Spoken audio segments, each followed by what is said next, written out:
Hey, Warrior Saints, glad to have you beautiful people in with us today on this majestic Thursday. Wanted to continue along the lines of what we were talking about yesterday and get into, what does it mean that we're self-condemned? What does that mean that the word is more closely like self-judging? We're proclaiming condemnation on ourselves. We're proclaiming judgment against ourselves. Comes from chapter 3 of Titus, where St. Paul says, "As for a man who is factious, after admonishing him once or twice, nothing more to do with him, knowing that such a person is perverted and sinful, he is self-condemned." It's this desire that we have in ourselves that I don't know, like we get so frustrated with other things that people are doing for whatever our reason is. And then like we start to get so upset that all we can do is get that anger out somehow by yelling at other people. We end up being so alone, like locked in our houses completely by ourselves, not having anyone to interact with. And we just throw this stuff out there all over the place. And we, in doing so, show the hurt that we have. But we've boxed everyone out so much that we've failed to allow them to get in. Because we enjoy it on some level. We enjoy boxing ourselves in. We enjoy the feeling that we get from that anger and getting that anger out and throwing that anger somewhere else. It's pain, ultimately, is what is being expressed. And it's pain that we feel inside that we don't know what to do with. And it just comes out as angry. If we back up a little bit further into St. Paul's letter to Titus in chapter 3, verse 8, he says, "The saying is sure.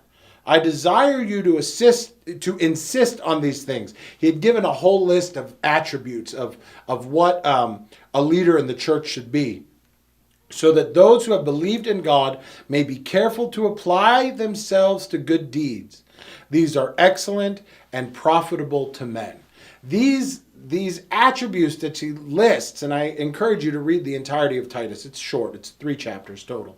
But like taking these things and putting them into practice so that we can do something that is profitable for us. And we can avoid the stupid controversies that are unprofitable so that we don't become the person who is self-condemned. So we stop just wallowing in that pain. We can get out of that anger and we can break that cycle.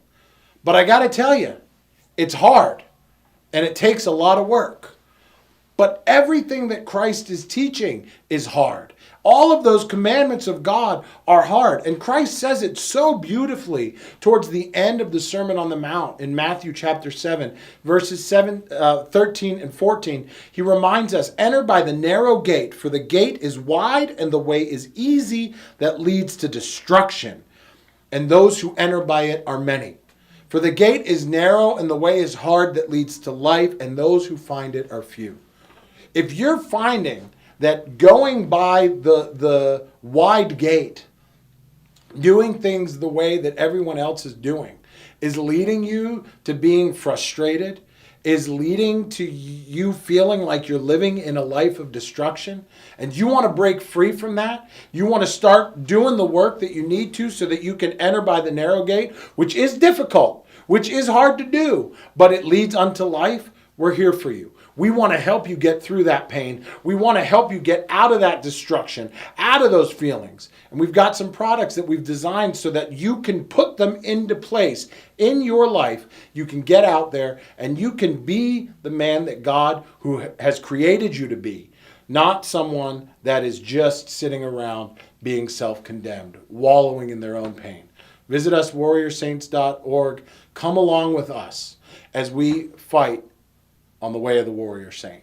We will be back again tomorrow, and we hope you'll be with us. Until then, keep walking on the way of the warrior saint.